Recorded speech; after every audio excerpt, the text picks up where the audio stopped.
Today's video covers the 90% retail dark pool, short losses, the Monday squeeze, and more. First, this is the best Q1 since Q1 2020, when market caps were comparable to Q3 2020. When COVID-19 had wiped out box office and AMC was near bankruptcy. Make sense? So, we're looking at AMC's market cap and matching our time to August 31st, 2020, when we all understood what transpired and what AMC faced. While our Q1 was the best in 5 years, we are looking at how to get to that pricing again. We all know what occurred after.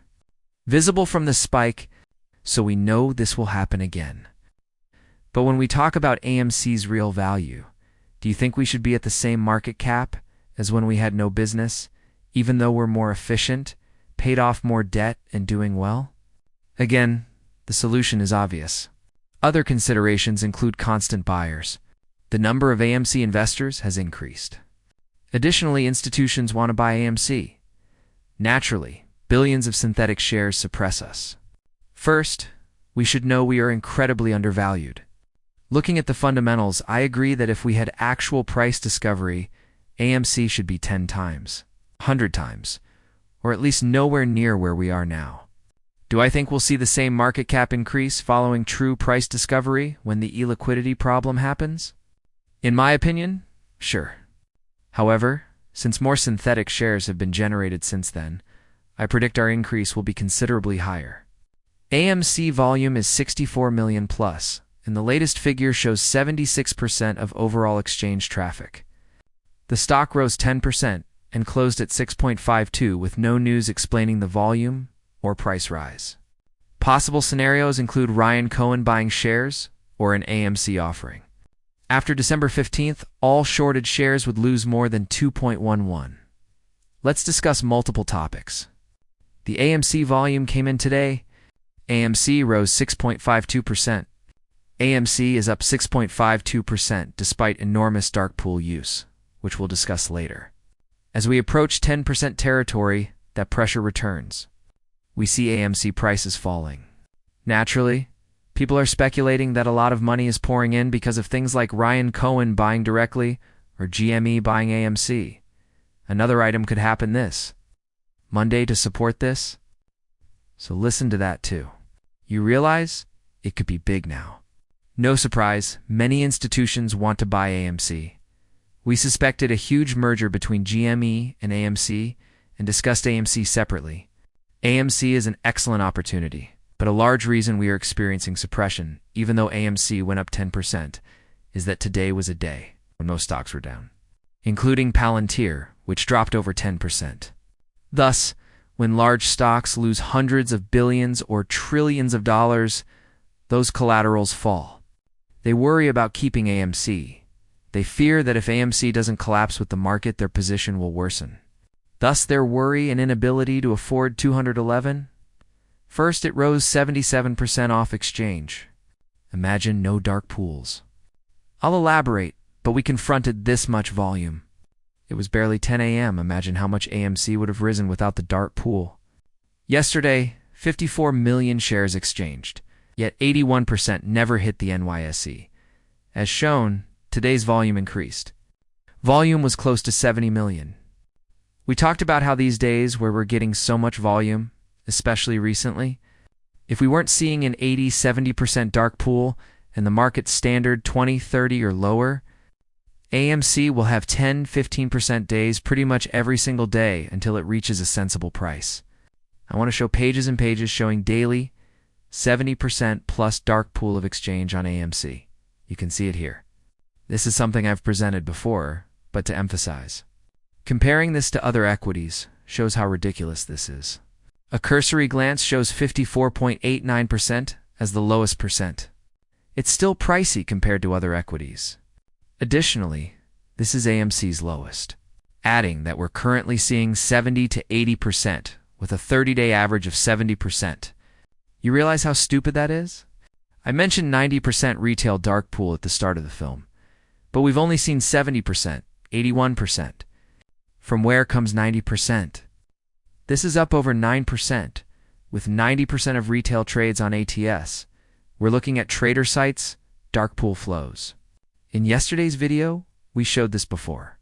For retail, 90.1% of my trades are in the dark pool. Professional is 56.3% and institutional is 100%. So this is what we're looking at. And it's why we've talked about despite the fact that had we not seen 77% of exchange today, or even higher, AMC would be much higher because retail would buy in the majority of the volume and sentiment. However, retail doesn't affect this stock. AMC is a retail-owned stock, so that's ludicrous. Despite investing $100 million in AMC as a retail collective, just $10 million will change price. Institutional investors can purchase or sell 12 million AMC and have a bigger impact than you. That's ludicrous, which is why we stated it's already an exhibition of institutional espionage. It's talking about how attractive AMC is to these institutions and why we should expect an even bigger day for AMC and why they're worried about retail the most. Because they know that if retail brings AMC above $211, these guys will lose tons of money. The fact that SEC has a say, this shows that the SEC can fully implement this rule at any moment for up to 12 months if it benefits retail investors. The SEC can ban, halt, limit, restrict, or revoke assets access to any alternative trading systems or DAOs that connect to the exchange under this rule. They can accomplish this. We just discussed about prohibit, hold, limit, restrict, or revoke, and they claimed that if deemed favorable to retail investors, moving back to dark pools, institutional use was negligible. Professionals only used it for 43.7%. Remember that dot pool was designed for institutions because retail doesn't have manual access.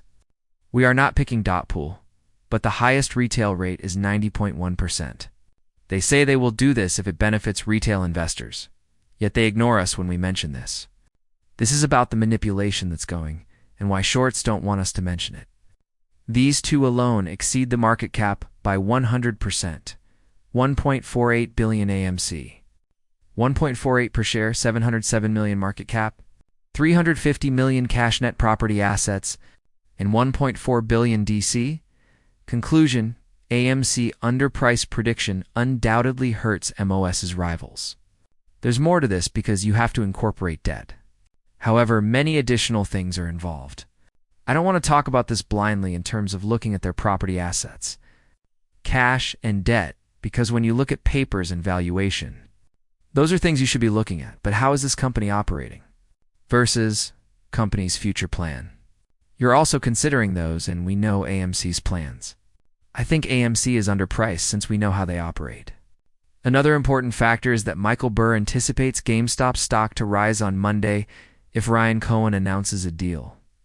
He responded to a message saying, if/when there is a merger on Monday, the stock should skyrocket if it hasn't already. GameStop benefits from higher pop. Now, this might be huge. I mention this because Ryan Cohen's plans are still unknown. We know he wants acquisitions. The details of the acquisitions are unknown, however they may involve many firms. First off, we know about the acquisitions. We also know Michael Burr thinks GME can reach $100 billion in market valuation. Furthermore, he's talked about synthetic shares, naked shorting, and how he could squeeze these naked shorts along with gamma squeezes and short squeezes. So when he suggests talking about the pop after talking about big news on GME, I think something is happening. We're also considering Bank of America's GME expansion.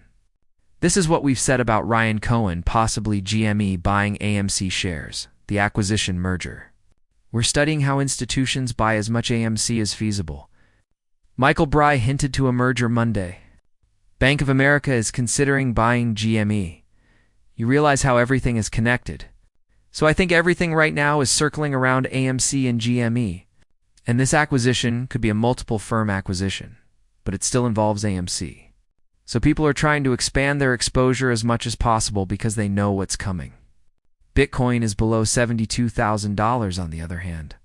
Thus, billions of dollars are leaving the crypto market. However, $38,000 is a possible aim. This means more capital leaving. This doesn't mean I think crypto is a terrible investment. But I wanted to point out how crypto has been utilized as collateral in the past. we're seeing one collateral side fail. Also, since silver is still volatile, manipulation is frustrating, but a blessing when you know what's coming. Now we know demand exists. But we also know that bank manipulation is keeping it from rising. Since it's only February 3rd and silver actual delivery have been issued and accepted, comics are set to cross 3,000 contracts, just indicating silver demand. Under normal conditions, demand would raise the price. We're seeing volatility decrease. We know there's manipulation since these banks had so much short-term silver price exposure. Not that silver should be the only option. We're looking at pullbacks, but silver is still above $100 on the Shanghai exchange. The premium persists. I think there's more room. Finally, the Japanese yen is another reason I think a market crash is coming, or that stock valuations are falling. My theory is that this is why stocks like Nvidia and Palantir are plummeting and why they're terrified of AMC, which is rising as the market is collapsing.